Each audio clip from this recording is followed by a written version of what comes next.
So, good morning, everyone, and welcome. Welcome to our Sunday morning Sunday morning meditation class here, offered, sponsored by the Insight Meditation Community of Washington, IMCW, and the IMCW's Center for Mindful Living. And really happy to have the opportunity to be together again. 2 weeks in a row. I think a lot of you were here last week. And I was talking about the Four Noble Truths, and I'll continue that today. I'll kind of broaden the scope of it a little bit to talk about freedom in a broader sense, and then come back to the theme that we were looking at last week, that the Four Noble Truths and these three insights into this central teaching of the Buddha. More on that in a while. What we'll, just on the format for today, we'll begin with a meditation after these introductory words.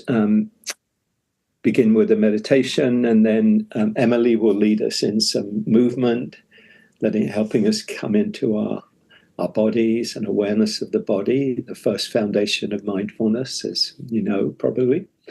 And then we'll have the talk, and I hope today to have some time, a good, decent amount of time for some sharing and questions, anything that might come up on the theme, today's theme, or on, more generally on the Dharma, the teachings and practices of the Buddha and of mindfulness, other related practices. So, again, welcome to you all, and we'll begin. I'll just say a couple of words before we begin the meditation. The invitation of the meditation practice, really, to put it as simply as possible, is to really turn your attention inward and look at your experience in a kind of a very, very honest way, so that not focusing on, I've got to do something, or I need to change something, or I need to create something. Sometimes we can cultivate qualities like loving kindness or compassion or joy or whatever, and that's very, very appropriate. But for a basic mindfulness meditation or a practice of insight meditation, what we're really doing is we're working with, being with our experience just as it is, just as it's unfolding moment to moment. So if for reasons based on whatever's gone before, you have a lot of tiredness, or you have a lot of anger or resentment about something, then that becomes the kind of the subject matter or the object of our awareness, of like, okay. But we're looking at it in a way that's different from the way we typically look at our experience and experiences, whichever, both of those really. Typically we feel angry, and we have thoughts about, oh, I'm angry at so-and-so, or I'm angry at this situation. And, we take that to kind of be the truth about reality, not just about our experience in that moment, but kind of how things are. Yeah, I'm angry and I have a right to be angry, kind of thing. And what we tend to do is we follow the story that's already kind of playing out in our mind of like, oh yeah, that person, they did this and they're so thoughtless, or they're so cruel, or, whatever it might be. And what's different with the meditation is we kind of pause and say, I'm going to choose not to, follow the storyline of the mind, because if we do that, we just continue to act out old habit patterns. If you're judgmental towards yourself, then you'll tend to be acting out judgmental thoughts. If you're angry, you'll tend to be acting out angry thoughts. If you're complaining, you'll tend to be acting, oh, yeah, no, I wish he wouldn't yammer on so much, if that's what's present, then you'll tend to kind of reinforce those kind of thoughts. And with meditation, we're just shining a spotlight, if you like, on our experience. And we're saying, okay, let go of all that commentary, treat that almost as kind of, people chatting in the background. Oh, he's saying this, oh, and actually just stay with the direct experience. And so we're opening to the experience. So if there's an angry thought, just notice that, let it come, let it go, be interested in it, be curious about it, but choose not to follow the storyline. And in that way, we can kind of reframe our experience in a very, healthy, and in some way, in terms of the theme of today, in a very liberating kind of way, because we can kind of disentangle ourselves from, just habitual patterns that we set up, that we create, and we get caught up in. And after a while, we become completely unconscious of them. They become kind of like, this is who I am. I'm just, I'm angry. I'm angry about things. Of course, I'm angry about things. There's lots of things to be angry about. So kind of like we believe our own stories that we've come to create ourselves out of our experience. A lot of it comes, all of it really comes from experience, and we may have good reasons to have, to believe certain things. Maybe people have been cruel to you in the past. That's information worth, obviously taking seriously and honoring. But that doesn't mean that we have to keep replaying a story about that.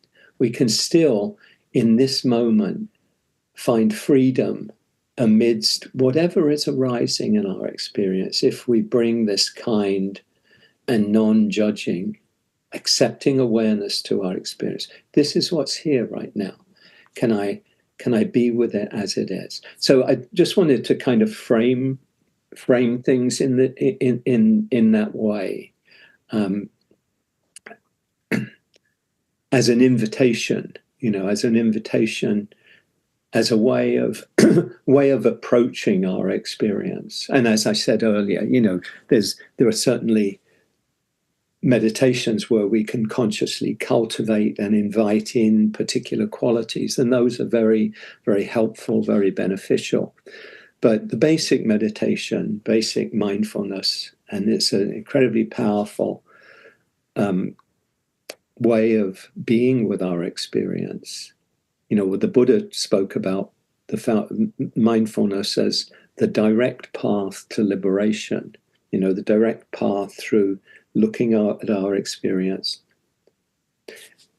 and being with what's here. And I could turn this into a long talk, but I don't want to do that. I just want this kind of initial frame of our experience, way of being with our experience.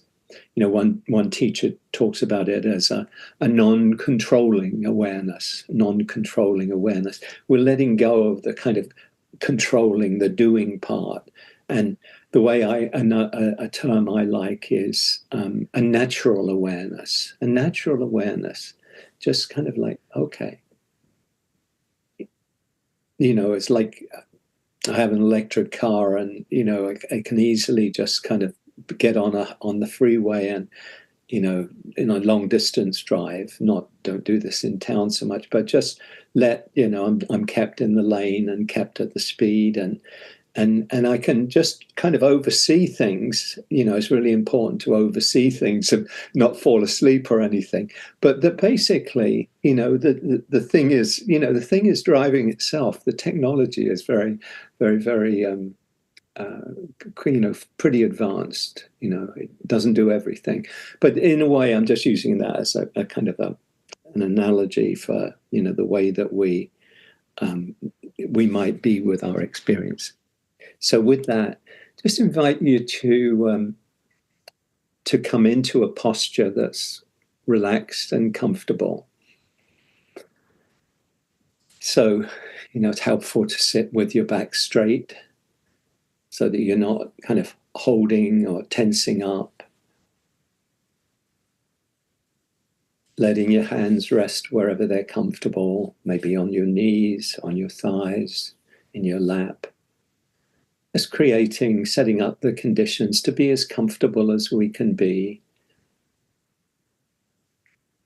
You might close your eyes, again, if that's comfortable for you, to let your attention come inward. So if you like, we're kind of consciously making that shift from kind of the outer, looking out into the world, which we spend so much of our time doing. And just letting the attention come inward.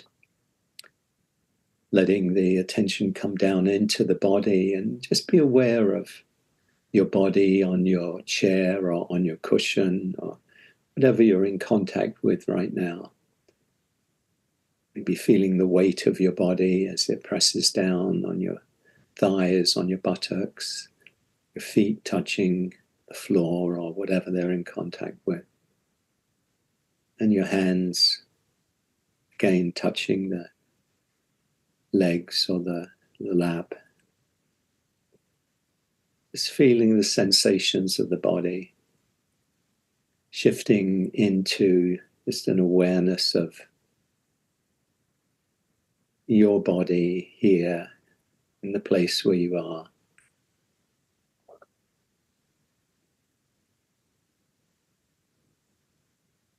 Notice how your breathing is. A lot of the time we're very unaware of our breath, and we might be breathing in a very tight way without being aware. So just notice. Then you might consciously take a few longer, deeper breaths to help you settle into being here right now.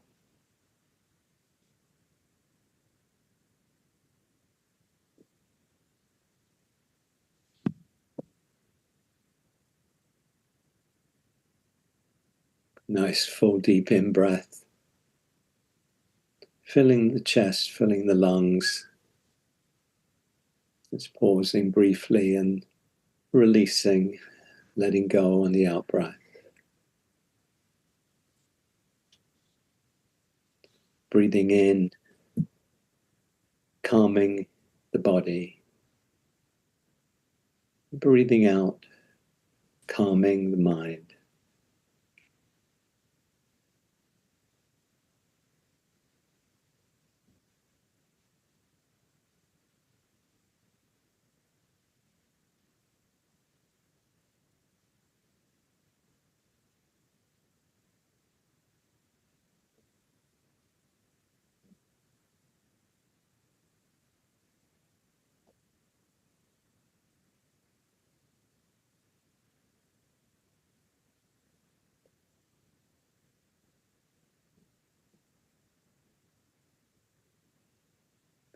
And whenever you're ready, just letting the breath settle into its natural rhythm. In breath and out breath.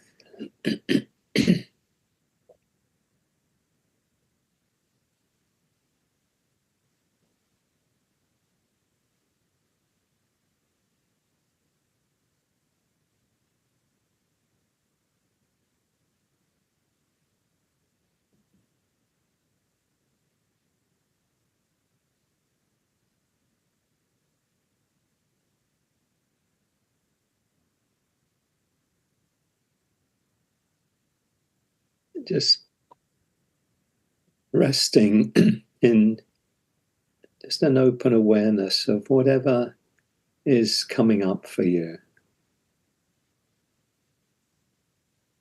You might just bring your awareness to your body and notice whatever is present. It might be the feeling of contact of your body with the seat or the cushion below you, or the feeling of the air on your skin, or some discomfort, achiness somewhere. or maybe tension. You might just pay particular attention to the area of your head where a lot of the energy goes, and just notice what's present.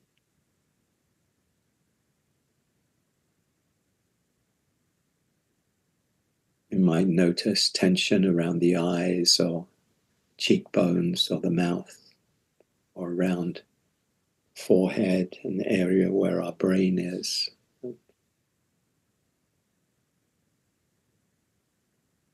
Just allow whatever you're noticing, whatever you're aware of, to be here, to come and go in its own time.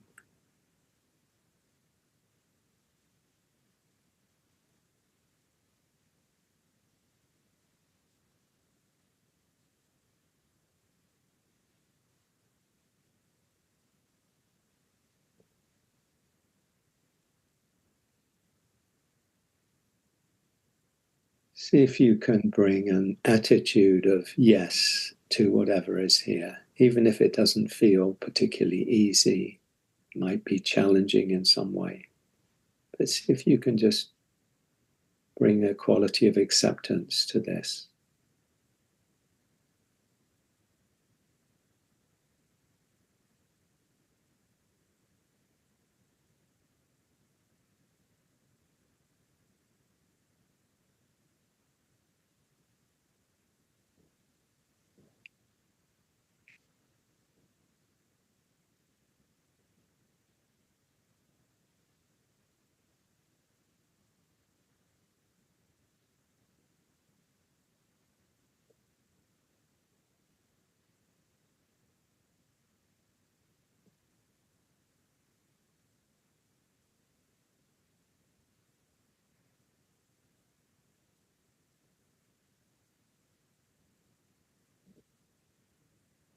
And if you feel ready to do it, you might just shift your awareness to kind of the emotional field, the mood you might have right now, emotions that might be present, or mind states. And see if you can bring this same quality of kind acceptance to whatever you're experiencing.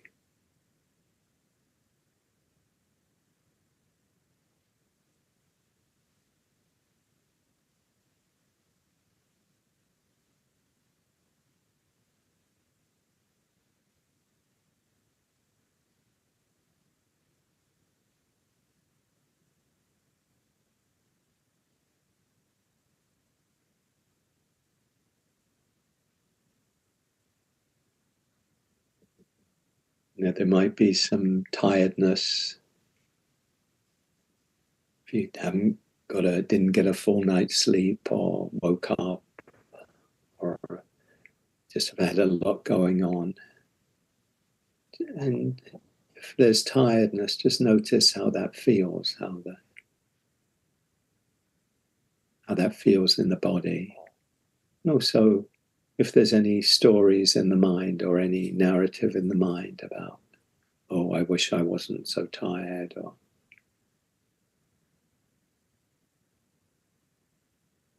I should have done X or Y. See if you can just allow yourself to feel what's here. Maybe there's some sadness about something, memory of something. See if you can just allow yourself to feel whatever sensations are present in the body, around the eyes or the heart or somewhere else.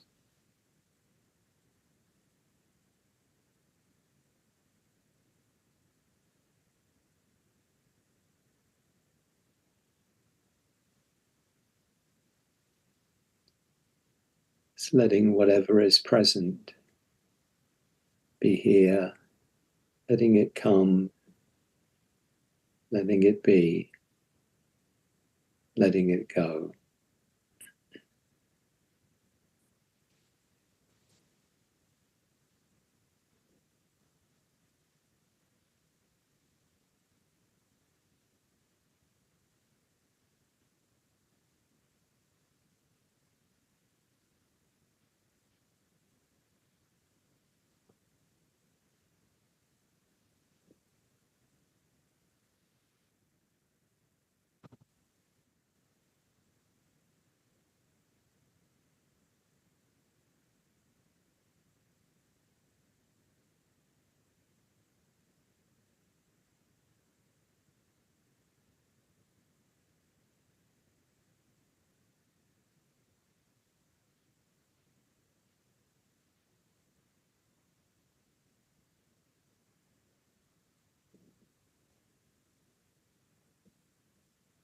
inviting a kind, non-judging awareness of anything that arises, anything that's present.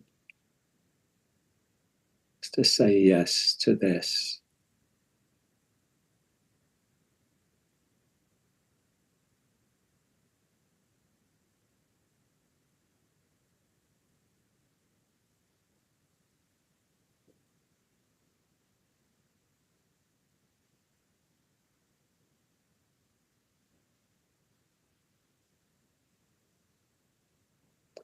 If it's helpful, you can just let your attention rest on your breathing as a way of grounding your attention here with your direct experience. Just aware of the in-breath and the out-breath.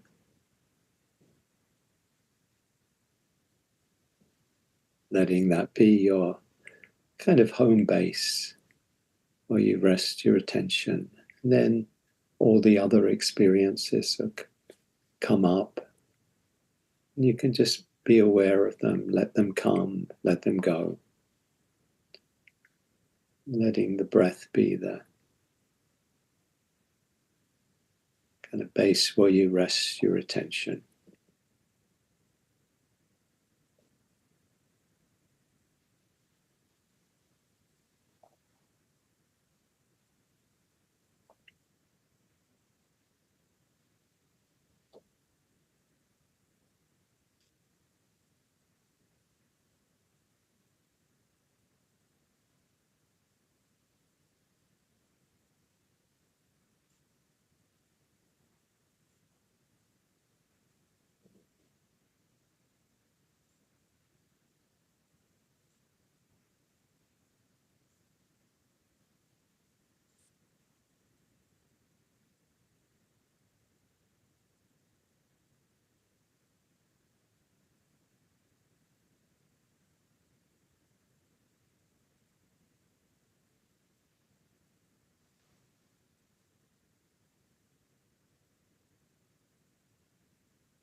Anytime, anytime you notice that your attention has moved into the past or the future, memories, daydreams, plans, worries,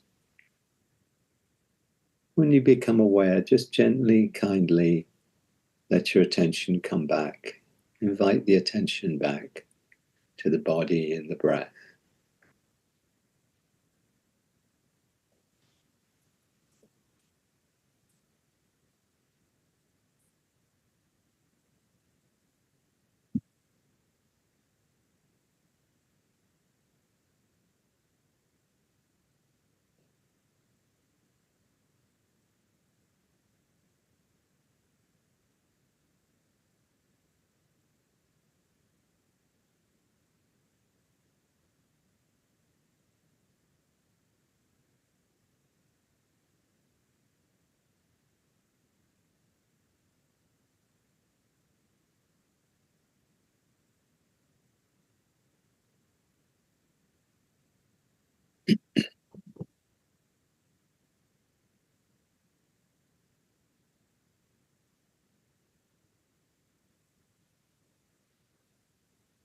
Can this, this moment be a moment of peace, of ease, of well-being, of freedom?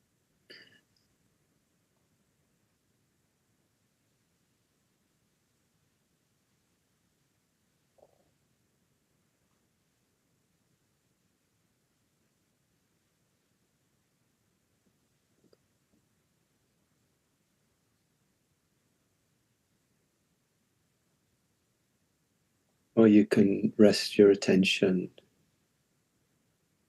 in whatever is arising and not feel compelled to go off somewhere else. And when you do go off, you can just kindly and gently come back again. Not a problem that the mind goes off.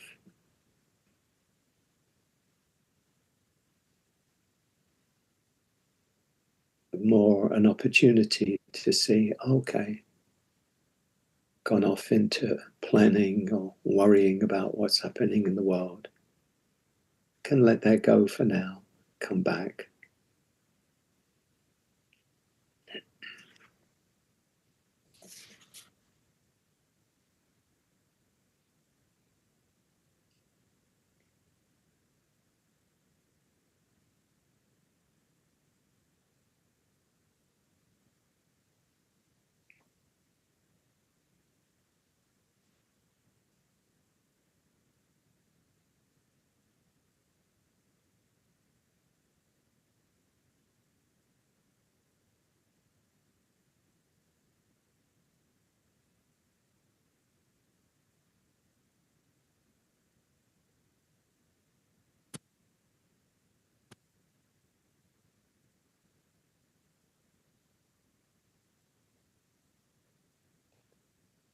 We'll finish the meditation with a poem by Diane Ackerman, a poem, School Prayer.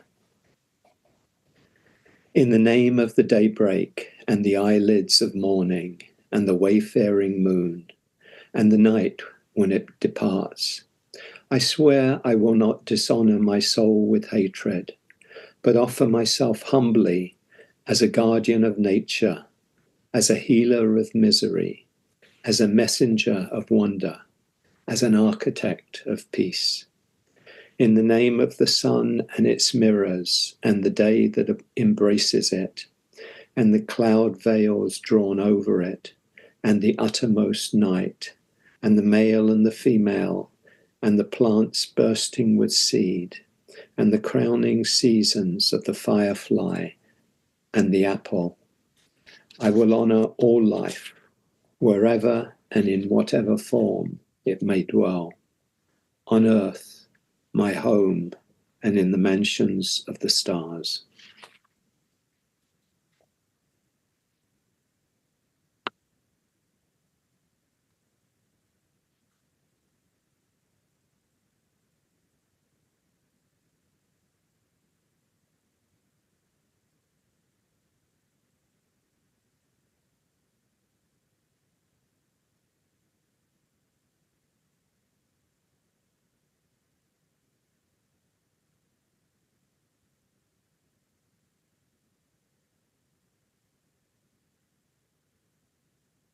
So take your time coming back, letting your attention, your eyes open if they're closed, and gently, kindly coming back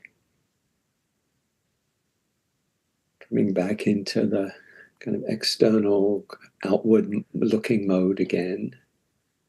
And I hope that was a helpful way of beginning our time.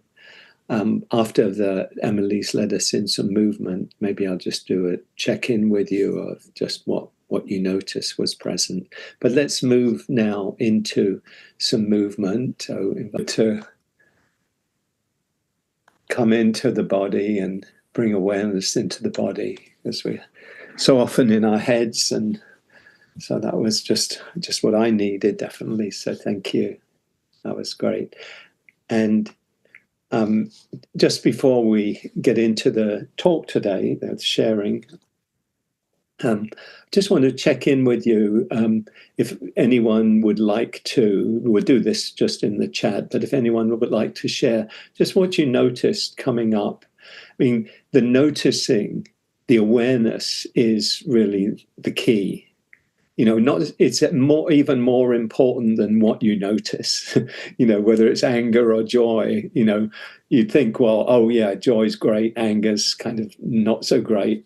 But what's more important than the subject or what we're experiencing is the fact that we're aware of it, because the awareness is key to freeing ourselves from all of the patterns that keep us locked in suffering, basically. So if you'd like to share, what came up for you, what you noticed in the meditation, maybe anything you noticed in the movement, please feel feel free to do that. And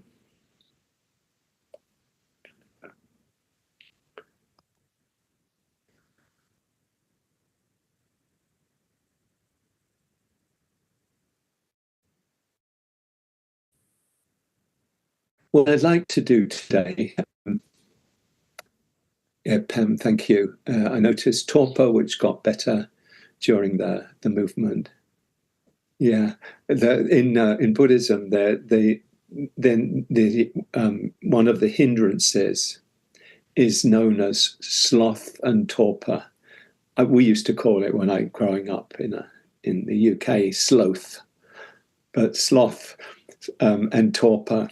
And apparently, I wasn't aware that one's more physical. The sloth is more, I think, physical, bodily, and the torpor's more mental. I think that's my understanding of it. But anyway, it's a good word, torpor. Good word for the spelling bee, actually. Anyway. Jerry says, appreciating my tired body moving, slowly but moving. That's great. Thank you. And Mark, aware of my unsettled body after just interacting with ICE agents at my grocery store. Oh, yeah. Thank you, Mark. And yeah, appreciating that, how difficult that is. And both the immediate situation, obviously, but just the general situation around the country. It's deeply disturbing, and it's probably the area that I'm most kind of engaged in and wanting to get more engaged in. Protecting our neighbors, defending our communities. Thank you for sharing that, Mark.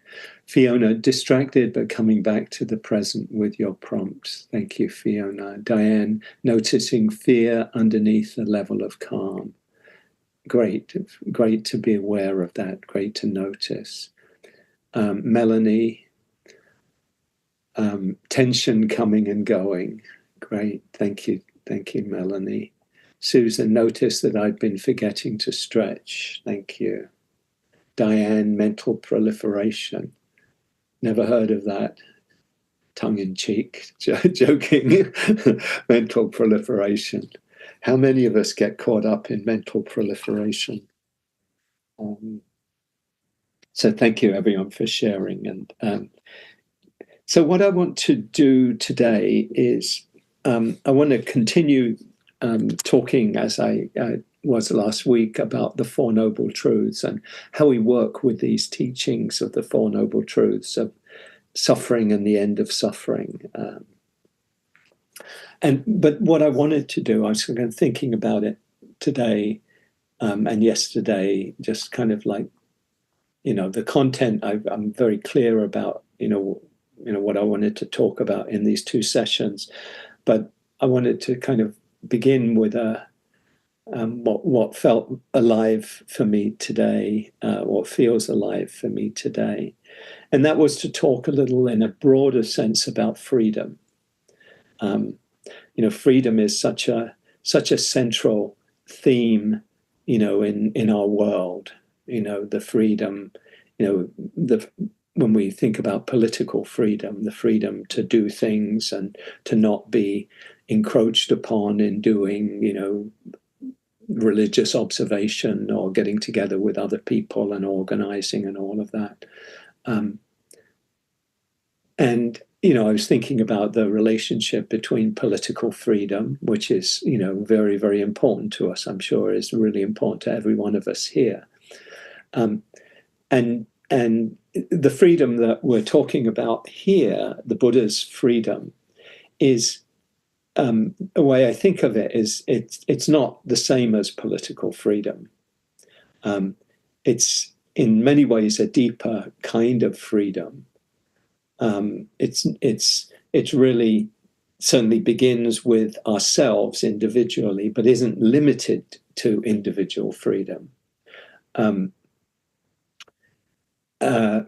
I think of it as kind of a Venn diagram, of political freedom and spiritual freedom. That there's an area of overlap that is very, very crucial. And I don't want to emphasize kind of what we're talking about with the freedom that the Buddha talks about in the Four Noble Truths, because what he's talking about is a way of being in the world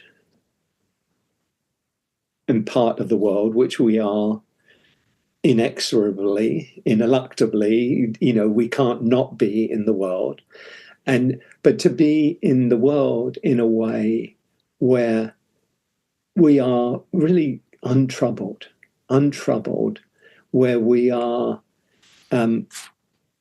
we're not caught up. I just emphasize some of the negative aspects, not negative, but kind of put in the negative frame, where we're not stressed, where we're not caught up in fear, where we're not caught up in complaining about things or blaming others or worrying about things or being caught up in needing what we don't have. It's a freedom from all of these negative or afflictive qualities of mind. Those are completely absent. And we live in the world, we are able, with the freedom that the Buddha's teachings point to, when it's fully realized, we are able to live in the world. In a way, I think it was maybe Jesus talked about it, being, or maybe of him was, being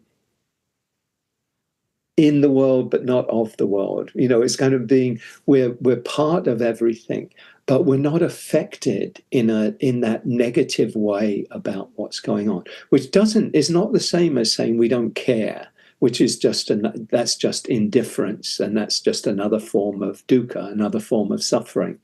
But it's to be not affected in a negative way by choices other people make or harm other people are doing. Again, I'm not saying that we don't care about that. We can care deeply, and we should care deeply about harm that's being caused. But it's like we're not taking it personally. Even if we're doing it, even if it's being done to us, we're not taking it personally. Some of you are probably familiar, probably many of you are familiar with, I always forget his name, but I get mixed up with an actor, Benicio del Toro, but the man that wrote the Four Agreements, but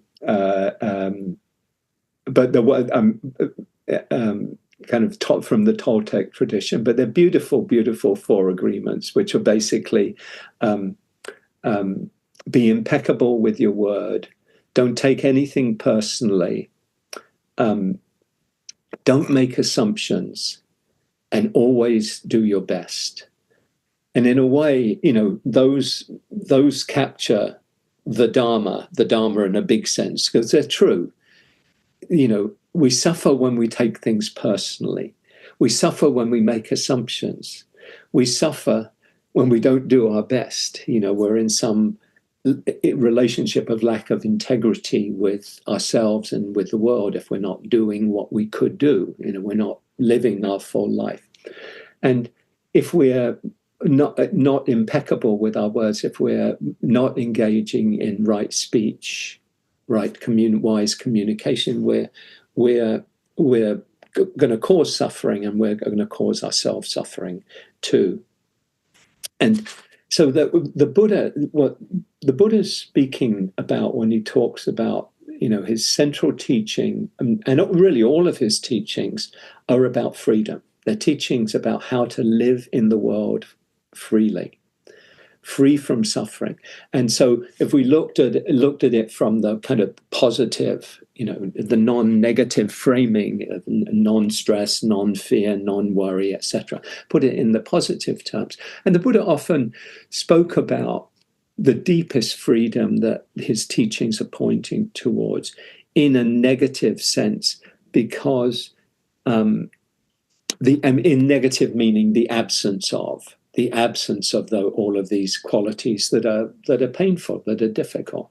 I think he mainly framed this freedom in those terms because it otherwise, if you frame it in terms of some positive quality, then people might cling to, oh, I've got to have this quality.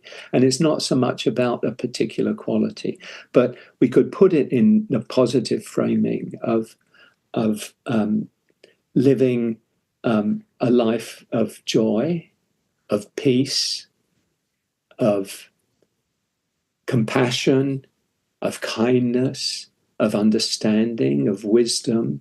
All of these are, once we've let go of the things that get in the way of freedom, and you could see the Buddha's teachings and the Buddha's path, the Four Noble Truths, as ways of untangling ourselves, freeing ourselves from the things and the ways of being that keep us tied up in suffering. It's kind of looking at how do we cling? We cling, we want what we don't have. We want reality to be different than it is. And this gets in the way of freedom, because if we're wanting things that we don't have, then we're not free. If we're wanting things to be different, this world needs to be different for me to be okay. If you believe that, or if I believe that, then I'm going to be stuck in suffering, because the world will be as the world will be. I might be able to do what I can to change things that I can change, but ultimately I don't control whether it's going to rain tomorrow, or whether there's a hurricane, or whether, Donald Trump does this or that. Obviously, that's going to be a reality. So I have to find freedom, and we have to find freedom in the midst of how things unfold. Obviously doesn't preclude us doing our bit, and hopefully even more than a bit, to try and influence things, to try and support our neighbors and our communities and act in wise and kind ways. But we're not affected by conditions. That's what the Buddha's pointing to, that conditions will arise, and we may not like how things, if hundreds of our neighbors are being deported, we might not like that. But if we're caught up in a kind of like, turning the people who are doing that, acting that out, into bad people, why are they doing that? They're so terrible, they're so horrible. Then we're caught up in suffering ourselves. Much wiser to say, this is awful, this is the reality. What can I do? How can I serve? How can I help? How can I engage positively to bring about a change in what I see as being wrong? But that's a very different thing than being caught up in this inner othering, this inner hatred, or this inner blaming or judging. And this is where what the Buddha's teaching us of spiritual freedom are about. That if we can find our way to, by letting go of what's in the way, the ways that we're holding on and ways we're craving and clinging, if we can let go, then we can come back to really an inner freedom that is possible and available to us at any time. If you've been caught up in anger towards somebody, whether it's somebody in your life or a political figure or whatever, and you can, and if you're able through practice to untangle yourself from that blaming or anger or judgment or hatred, and you can say, oh, I'm actually causing myself suffering by continuing to blame this person for what they're doing. This person, has their own reasons for doing what they're doing, and we, may have very little control over that. But what we have control over is how we meet that, how we respond to that. And if we can untangle ourselves, if you could untangle yourself from that judgment, that anger, that blame, whatever it is, and then kind of see, oh, that doesn't serve me. It doesn't serve me to be caught up in that mode of thinking and mode of acting, and and you can let that go. And I've talked here about ways I've been able to do that. I mentioned in earlier talks about, my relationship to my dad, who I had a lot of kind of judgment and anger and resentment towards. He died when I was still a young adult, so there was still a lot of unresolved stuff there. And that became the filter through which I looked at him for decades. So I'm not trying to say this was a very successful thing. It took me 40 years to get there. Maybe you have things in your life where it's taken a long time. But when you do get there, there's a sense of, oh, shoot, this is much better way of being in the world.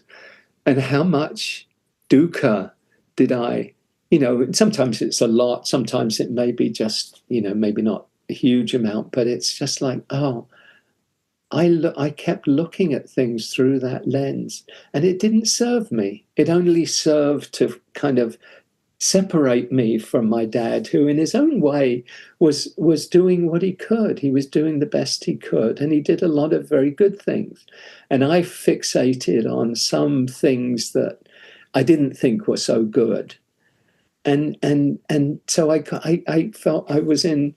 I didn't spend a lot of my time in this, but when I did think about him, it was through that lens, And this is kind of just an example of the dukkha. When we free ourselves in even in this way, and as I say, it took me 40 years from after he died to kind of find some place of peace there. And I've also mentioned that with my mother, I never had those issues at all. And, just in terms, that was how the relationship there unfolded in those cases. But the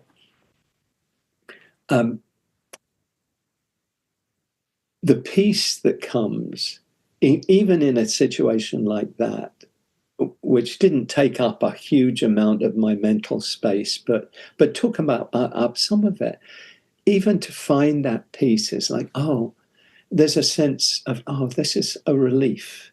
That sense of relief, something that's let go. It's like putting down a heavy bag that you've been carrying, the mental equivalent of that. You carrying that on a hot day like in Washington yesterday, putting it down and, oh, yeah, that's a relief. Having a glass of water, oh, that's a relief. And that's the freedom that this kind of the letting go of the negative that is so much in the, at the heart of the Buddha's teachings of freedom, the peace that comes from letting go of entanglements, and each of us, I might ask you, think about, things in your own life. Where do you find yourself tangled? I will often use metaphors, tangled, hooked, attached, all having this kind of sticky quality to them. Where in your life, this is, I think, really a key question for each of us. Where in your life, where in my life, do I find myself tangled? I'm caught up in some way in a struggle with reality, a struggle with how things are. How that person behaved. They should have done this, or how this situation is. And so, think about that in your own life and give it all the attention it deserves, to really just kind of look at it and say, and ask yourself the question, which is at the heart of the second noble truth. What am I bringing to this situation? Like in my situation with my dad was a judgment. It was a kind of blame and judgment that I was bringing. That was my stuff. I didn't need to be there. That wasn't something that I was putting into the equation of my relationship with him after he died. He couldn't do a whole lot by that stage, He'd already died, But I was putting in this judgment, this blame that was causing me suffering. I'm sure wherever he might be in the cosmos and whatever, it wasn't having an effect on him, except maybe looking benignly down, if that's the case, and saying, oh, you don't need all that dukkha, But anyway, he wasn't a Buddhist. it's a different framing of things. But so this letting go that brings freedom, that seeing what am I adding, what am I bringing to this reality? If it's the political situation, if I ask people, in a group, in a teacher, in a class or a course or something, what are the things that really bothering you, the way you do feel some tangle or some attachment. Many people will talk about the current political situation, the current reality in the country or in the world more generally, and I endorse that 100%. That it's right. If we didn't care, we wouldn't be paying attention. If you care at all about humanity, or you have to care about what's happening, whether it's, in relation to, wholesale detentions and deportations of undocumented people. We can all agree, hopefully, that, people who've done harm, committed serious crimes should be, taken to court, and if they've come illegally, then there are reasons why they should be sent back to the countries that they've come from. I think we could all agree, probably people of very different political persuasion, but when people who the most serious crime that they've committed is to have come into the country in order to better their lives. If that's the crime they've committed, I think, and you're just wholesale, kicking hundreds of thousands, and the goal is millions of people out. If you don't care about that, then I think you're not paying attention. And I think it's really important to care. But how we care, T.S. Eliot has this line in the forecourt. No, it's not in the forecourt. He teach us to care and not to care. Teach us to sit still. And I think of that caring. Of course, we care about this, but that isn't the same as getting into hatred towards the people who are doing those things. Can we care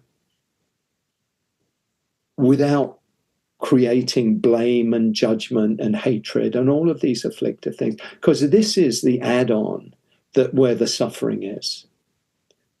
There's not an add-on in caring about our world, and grieving about our world, feeling sad about our world. There isn't that. But the add-on is where the suffering is. So where is it in each of our lives? Where am I adding to my to just the reality that's existing? What am I putting in that is actually creating suffering for me? I think if we can really address that question in our own lives, then we can see a path to much, much greater freedom in our lives. I keep coming back in my mind to, and I haven't shared it yet this today, to that quote that I share a lot from Ajahn Chah, the great Thai teacher. He says, let go a little and you'll experience a little peace, a little freedom. Let go a lot and you'll experience a lot of peace, a lot of freedom. In the case of my dad, it was more kind of in that range of like, yeah, this is significant because it had been there for so long. And then he says, let go completely and you'll experience complete peace, complete freedom. And then the line after that, he says, or as quote from him is, your struggle with the world will be at an end. And that's really the heart of the teachings of the Four Noble Truths, is ending our struggle with the world, ending our struggle with the world. Caring about the world, yes, absolutely. but ending our struggle with the world, ending our, like, the world has to be this way.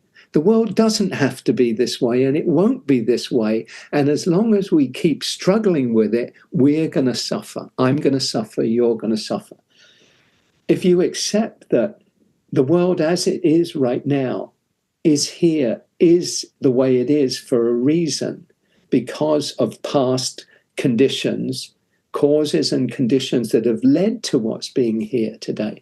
That's why it's ridiculous to think of Donald Trump as some, terrible person doing terrible things, as though he were kind of plucked out of the air and just stuck down, and that's our problem.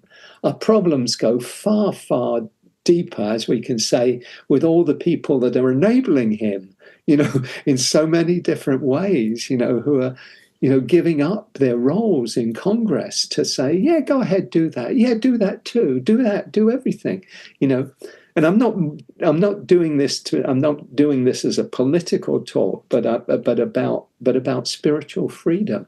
If we think of him or someone like him in that way, we're inevitably going to suffer. He comes out of causes and conditions. He comes out of his own particular world, the family and community and all of that created him in that way.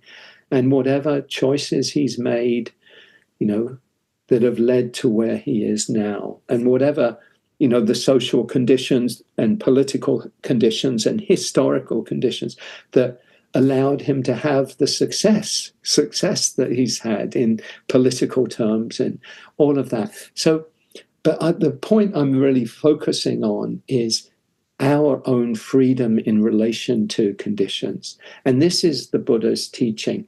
And so, I began last week by quoting the saying from the Buddha that one who understands clinging and non-clinging understands all the Dharma. One who understands clinging and non-clinging understands all the Dharma. That this teaching about, if we can grasp the suffering that we create ourselves by our clinging, then when we see that deeply and clearly and let go, then we can experience the freedom, the spiritual freedom that the Buddha points to. And it's a way of being in the world that is completely unassailable. That when you attain, I don't want to talk about it as an achievement, but when you realize, I think is a better word, that deep, deep seeing into suffering and the cause of suffering and the possibility of ending suffering, one of the things that comes with that is the end of fear.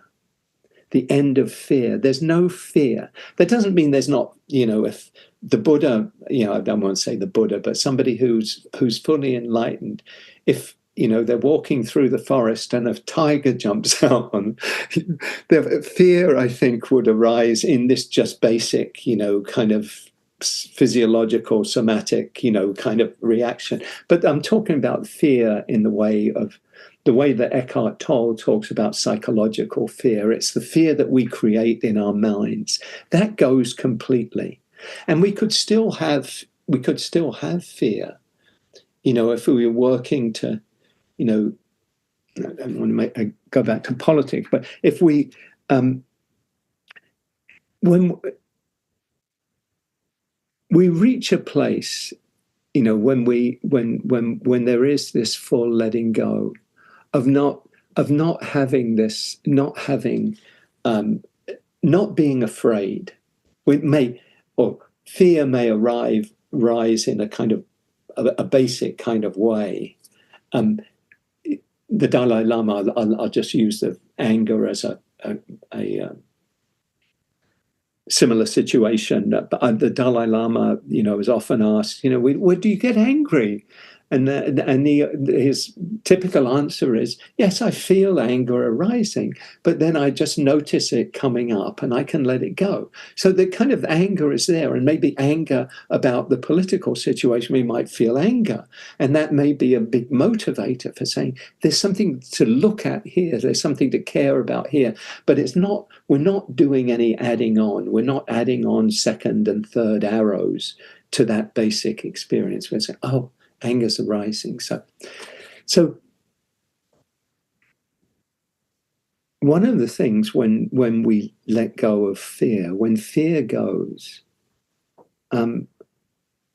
if we put it in political terms, when in that Venn diagram, those people who really embody freedom, both on a political and a spiritual sense, in that kind of common area, I think of people like Gandhi, like Dr. King, where they become dangerous. So you could put Jesus in that category. They become dangerous to tyrants and dictators because they can't be controlled. Tyrants and dictators maintain their power because they can put a lot of people in fear. Does that make sense? Does that resonate? I believe strongly that's their power, is they make people afraid. And so people get quiet, law firms get quiet, and oh no, better be on the safe side, better not get in his way, that kind of thing. So, but if there isn't fear, what is there is what tends to arise naturally is the courage of responding. And that's why people like, King and Gandhi and Jesus and others are dangerous to repressive regimes and authoritarians and tyrants. So this is the freedom that the Buddha is talking to. And I just want to mention, not to go without talking about these three levels of understanding the Four Noble Truths. I spoke last week about this, that it's possible, there's a bit of a danger of seeing the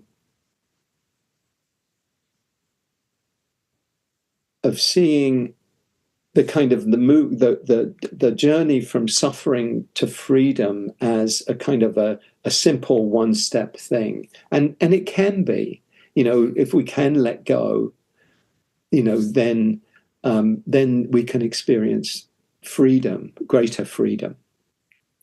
But typically, when we let something go, we don't always do it fully. Maybe you've had, maybe some people have had addictions in their lives, and have found a way of giving up drink or drugs or something else. But you maybe found you've replaced it with something else, with sugar or with some maybe hopefully more benign thing, somewhat more, but still there's still something underneath there that is ready to kind of reach out for the next thing, for the other thing that will satisfy it. So what we need to do is we need to get at the roots of the craving, the clinging, not just the behavior. The behavior is very important. We want to let go of behaviors that cause suffering to ourselves and to others. But the most important thing is to really dig into the roots. And that's the freedom that the Buddha is speaking about in the Four Noble Truths and in his teaching of suffering. It's to abandon clinging so fully that it doesn't have the opportunity of arising again. There's no there to work with that can then jump up and say, oh, I've given up this, but I can replace it in some way with this. The Buddha, there's his saying, what he said after his enlightenment, he said, done is what needed to be done. And he talked about how his full awakening meant there was no possibility of suffering ever arising again for him. That you know that the energies might be there, as in the Dalai Lama example, the energies might be there, but that there's no possibility of reconstituting itself as suffering.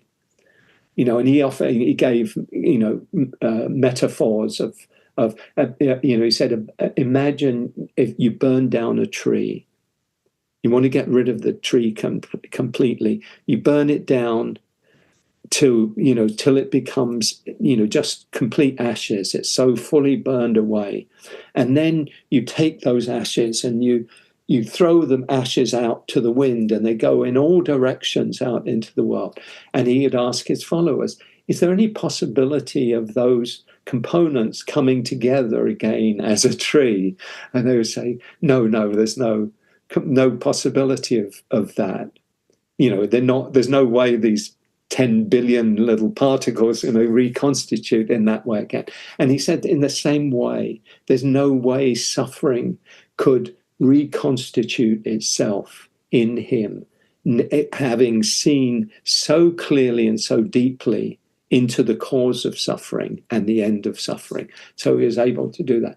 I gave a poor example is, but maybe pointing in that direction, is I smoked as a young adult, as many probably did themselves, and I gave up smoking 42 years ago, and you know, for years I was kind of would try and give up, and I'd half give up and come back to it, and have, you know, one a day, you know, all the little ways we just hold on a little bit to it.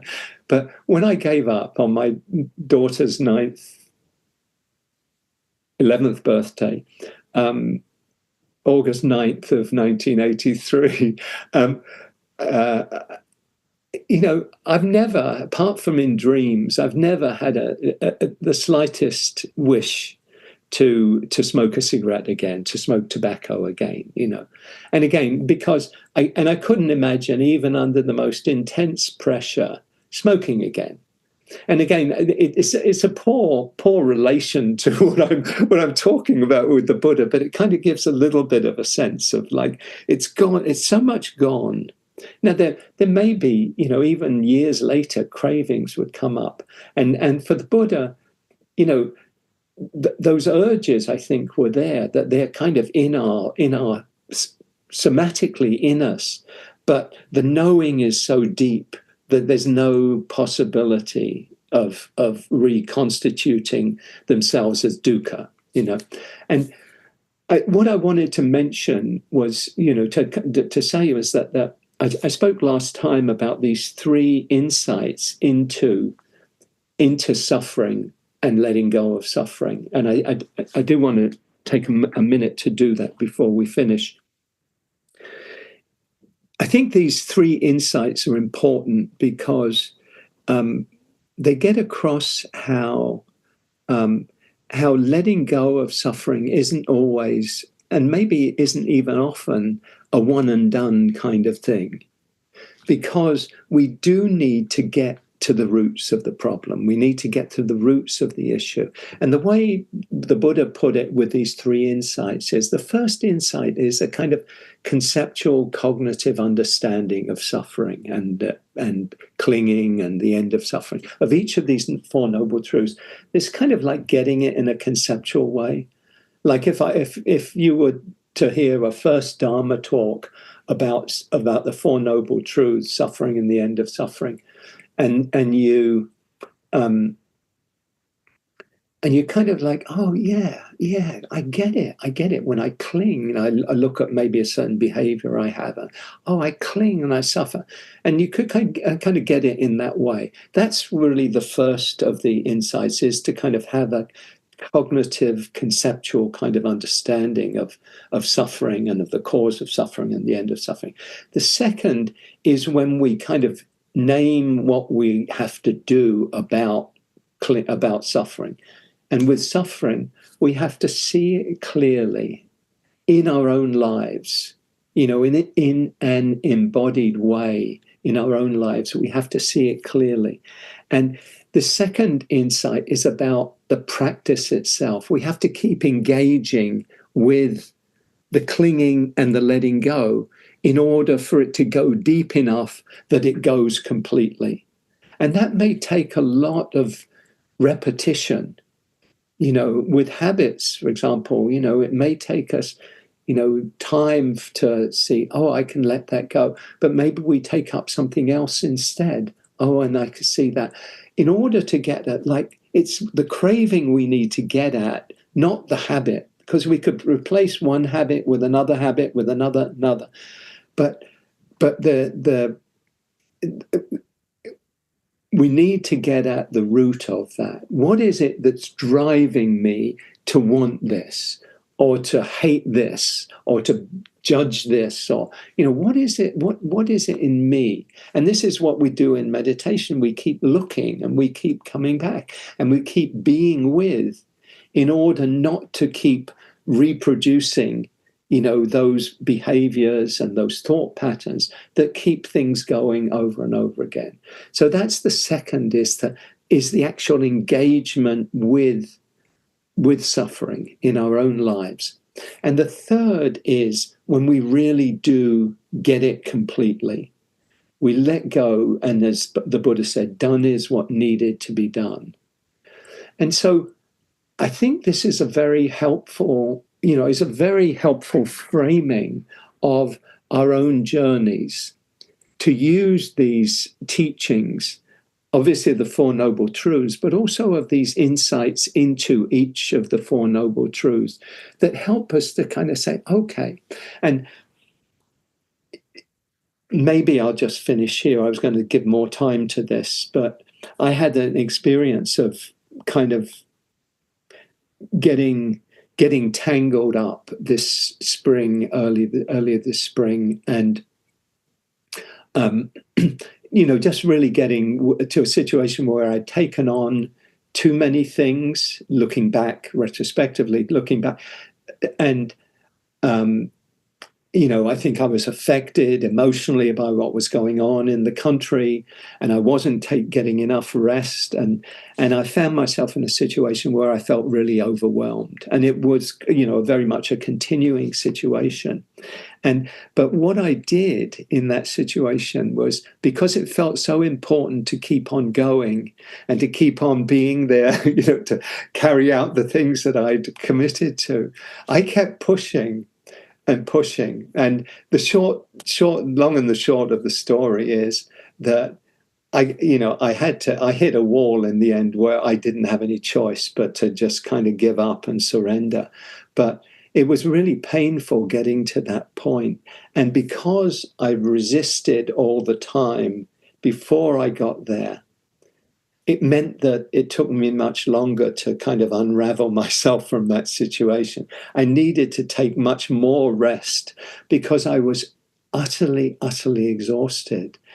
But I wasn't even able to see my exhaustion because I was so determined to keep on pushing.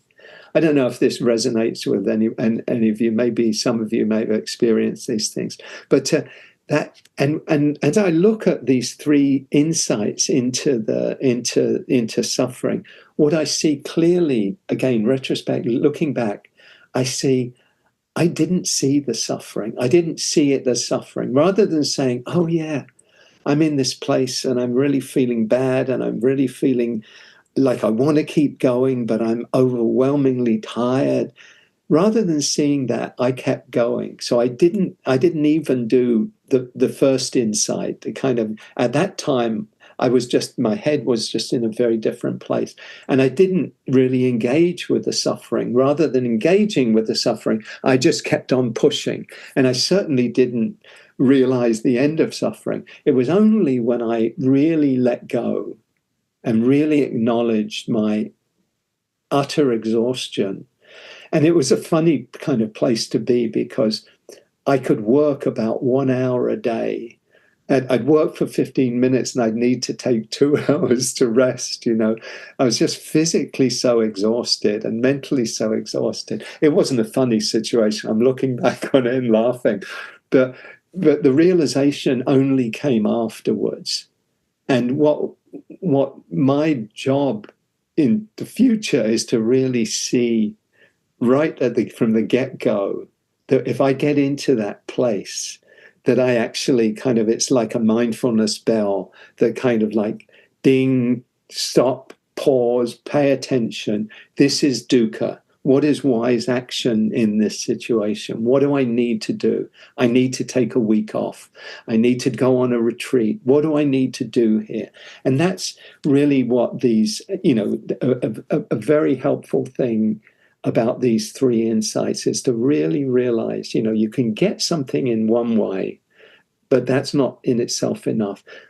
You can engage with it, but that's necessary but not sufficient. It's only sufficient when you've really done the letting go and the letting go and the letting go. So that's the talk for today, and I'm sorry I went long on it, but I'm happy to stay around. Maybe for some people can stay for another 15 minutes. I'd love to hear from folks. So maybe if we stay till 12:15, not, and if obviously if you need to go at 12, please go ahead and do that. But I thank you for your engagement with this, and I'd love to hear any of your thoughts in the chat. And in the time that we have after we've made a few announcements, we'll have a chance for people to speak as well as the chat. This to me felt like a really one I wanted to share because for me it gets at the heart of the Buddha's teachings.